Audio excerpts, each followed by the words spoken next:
Tere, Sander! Tere! Ma näen, et Regati kodude ehitus juba käib, et räägi, mis seis siin nende kodudega on? Jaa, ehitus käib suure hooga, et teeme nii sise- kui välitöid. Väljast paigaldame parasjagu fassaadi ja sees siis viimistleme juba esimesi kortereid. Ma saan aru, et see on nüüd see juba valminud fassaad ja ta tegelikult pildi peal mulle tundus veidi heledam. Jaa, et see puit on väga hoolikalt valitud, et Salto arhitektidel oli selline kontseptsioon, et need ilmastikule rohkem avatud hooned on siis tehtud nii-öelda kivifassaadiga ja need, mis siis jäävad sisehoovi, väiksemad, hubasemad hooned, et siin on meil selline puitfassaad, millel on siis dekoratiivsed puitlamellid.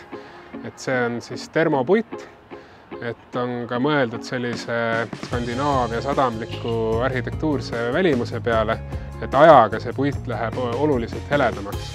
Et juba järgmine aasta siinsamas on see puit hoopis teist tooni. Ja samast materjalist tulevad meil ka kõik Regati rõdud ja terrassid, ehk siis tekib selline ühtne tervik.